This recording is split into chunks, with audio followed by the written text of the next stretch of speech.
पहली और बड़ी खबर, बिहार सरकार के माध्यमिक और उच्च माध्यमिक विद्यालयों में शिक्षक नियुक्ति के लिए छठे चरण की काउंसलिंग शुरू हो चुकी है। काउंसलिंग 11 फरवरी तक की जाएगी। छठे चरण में माध्यमिक और उच्च माध्यमिक विद्यालयों में 32,700 से अधिक पदों के लिए काउंसलिंग की जानी है। जानकारी है कि 8 फरवरी को काउंसलिंग नगर निगम क्षेत्र के लिए शुरू हो चुकी है।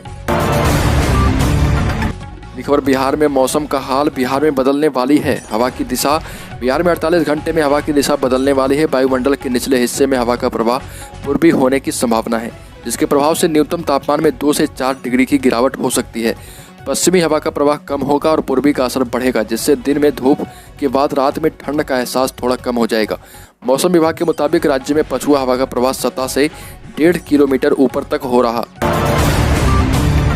खबर, शाहरुख खान के खिलाफ बिहार के हाजीपुर कोर्ट में केस किया गया है। परिवादी ने कहा कि लता जी के श्रद्धांजलि कार्यक्रम में कलमा पढ़ने से हिंदुओं को पहुंची ठेस। वैशाली जिले के हाजीपुर न्यायालय में फिल्म अभिनेता शाहरुख खान के खिलाफ परिवाद दायर किया गया है। इसे दायर करने वाले आर्यन सिंह के मुताबिक शाहरुख खान ने स्वर कोकिला लता मंगेशकर के श्रद्धांजलि कार्यक्रम में पार्थिव शरीर पर कलमा पढ़ा और थूका। इससे हिंदू धर्म के लोगों को दुख पहुंचा है और भावनाओं को ठेस पहुंची है। खबर, पटना हाई कोर्ट ने राज्य में बिजली के लग रहे प्रीपेड स्मार्ट मीटर को नहीं लगाने और पहले से लगाए गए इलेक्ट्रॉनिक मीटर को बरकरार रखने के लिए दायर किए गए जनहित याचिका पर सुनवाई की। कोर्ट ने याचिकाकर्ता को निर्देश दिया कि वह इस मामले के संबंध में एक अभ्यावेदन संबंधित अधिकारी को 4 सप्ताह में दे और वो 3 माह में उचित आदेश पारित कर देंगे। कोर्ट ने याचिकाकर्ता को इस बात की भी छूट दी है कि अगर वह संबंधित अधिकारी ने पारित किए गए आदेश से वो संतुष्ट नहीं है तो वो दोबारा हाईकोर्ट में इस मामले को लेकर याचिका दायर कर सकते हैं। खबर, बिहार में कांग्रेस और आरजेडी गठबंधन टूट गया है। बिहार विधान परिषद के चुनाव को लेकर सत्ता पक्ष एनडीए के साथ साथ अब विपक्षी गठबंधन में भी घमासान की स्थिति उत्पन्न हो गई है। कांग्रेस विधायक दल के नेता अजित शर्मा ने स्पष्ट किया है कि कांग्रेस पार्टी अपने दम पर विधान परिषद का चुनाव लड़ सकती है। मीडिया को दिए बयान में अजित शर्मा ने कहा कि केंद्र में महागठबंधन और बिहार में कुछ नहीं। इसका क्या मतलब? दरअसल अजित शर्मा ने नेता प्रतिपक्ष और राष्ट्रीय जनता दल के बड़े नेता तेजस्वी यादव के उस बयान का जवाब दिया जिसमें उन्होंने कहा था कि कांग्रेस से केंद्र में गठबंधन कायम है। खबर, राष्ट्रीय जनता दल के अध्यक्ष लालू प्रसाद यादव के बड़े पुत्र और विधायक तेज प्रताप यादव ने कहा कि यूपी में अखिलेश यादव की सरकार बननी तय है और उन्होंने अपने कार्यकाल में जो काम किया उसके आधार पर जनता उन्हें चुनेगी। विधानसभा चुनाव में उनकी मदद के लिए जनशक्ति परिषद और राजद के लोग यूपी जाएंगे और वो खुद भी सारण के सिताब दियारा से साइकिल यात्रा निकालेंगे। अगली खबर, बिहार में इन दिनों वो हो रहा जिसकी कल्पना किसी ने नहीं की होगी। सत्ता में भागीदार 2 दलों के बीच चल रहा घमासान सारी सीमाओं को तोड़ता जा रहा। हालात ऐसे हो गए कि जो काम विपक्ष का होता है वह सत्ताधारी दल ही एक दूसरे के खिलाफ कर रहे। प्रदेश के विकास को लेकर बीजेपी और जेडीयू के बीच तकरार लगातार बढ़ती जा रही है। जेडीयू जहां बार बार बिहार के विकास के लिए केंद्र सरकार से स्पेशल स्टेटस की मांग कर रही है, वहीं बीजेपी हर बार ये कहकर पलटवार कर रही है कि बिहार में विकास करने लायक नीतियाँ ही नहीं बनाई गई। खबर, बिहार में धान खरीद में आया बम्पर उछाल। 37 लाख टन हुई खरीदारी, टूट गया पिछले साल का रिकॉर्ड। इस साल बिहार के 5,12,000 से ज़्यादा किसानों से 37 लाख टन धान की रिकॉर्ड खरीदारी हो चुकी है। यह राज्य में इतिहास में धान की अब तक की सर्वाधिक खरीद है।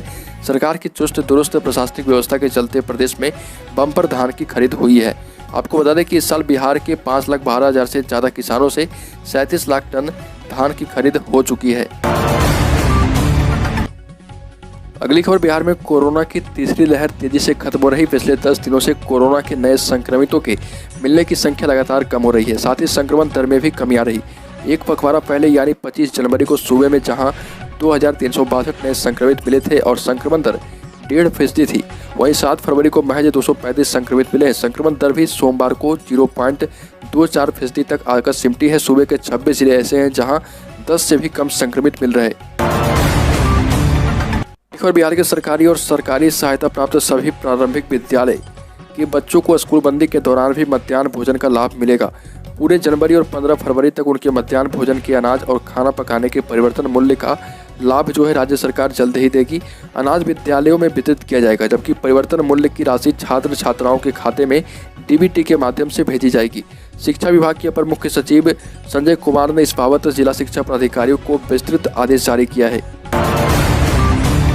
अगली खबर, बिहार में शराब पीना छोड़ने वालों का अध्ययन किया जाएगा। मुख्यमंत्री नीतीश कुमार ने इसका निर्देश पदाधिकारियों को दिया है और कहा कि पहले कराए गए आकलन से पता चला है कि 1,64,00,000 लोगों ने शराबबंदी के बाद शराब पीनी छोड़ दी है। फिर से इसका आकलन कराया जाएगा और अब इनकी संख्या कितनी बढ़ी है ये भी देखा जाएगा। मुख्यमंत्री ने कहा कि शराबबंदी के क्रियान्वयन से संबंधित उच्च स्तरीय समीक्षा बैठक की गई और कई निर्देश दिए गए हैं और ड्रोन, मोटर वाहन और स्वान दस्तावेज की मदद से छापेमारी कार्य को योजनाबद्ध ढंग से अंजाम दिया जाएगा ताकि कोई भी धंधेबाज शराबबंदी मामले में बच नहीं पाए। अगली खबर, बिहार में नेता प्रतिपक्ष तेजस्वी यादव 10 फरवरी को होने वाली राजद की राष्ट्रीय कार्यकारिणी की बैठक के बाद राज्य में बेरोजगारी यात्रा पर निकलेंगे। बैठक की तैयारी अंतिम चरण में है। तेजस्वी ने पत्रकारों के सवाल के जवाब में कहा कि सरकार ने नौकरी देने का जो वादा किया उसे पूरा नहीं किया गया है। बेरोजगारी बढ़ती जा रही है। सच की जानकारी देने के लिए वह जिलों की यात्रा करेंगे। कार्यकारिणी की बैठक के बाद इसकी तारीख भी तय की जाएगी। खबर, अररिया जिले में स्वास्थ्य सेवाओं के बेहतर क्रियान्वयन में आशा की भूमिका महत्वपूर्ण हो चुकी है। ग्रामीण इलाकों में भी आशा के जरिए घर घर लोगों तक जरूरी स्वास्थ्य सुविधाओं की पहुंच आसान हुई और उन्हें अपने कार्यों में अधिक दक्ष बनाने के उद्देश्य से जिले के सभी 2525 आशा कार्यकर्ताओं को एंड्रॉयड फोन दिया जाएगा। जिले के विभिन्न प्रखंडों में आशा कार्यकर्ताओं के बीच फोन का वितरण शुरू हो चुका है। अररिया, रानीगंज, भरगामा प्रखंड में मोबाइल का वितरण संपन्न हो चुका है। जल्द ही शेष अन्य प्रखंडों में एंड्रॉयड फोन वितरित कर दिए जाएंगे। तो दोस्तों, बिहार की ताज़ा खबरों में अभी के लिए इतना ही। अगर आपने अभी तक इस चैनल को सब्सक्राइब नहीं किया तो कर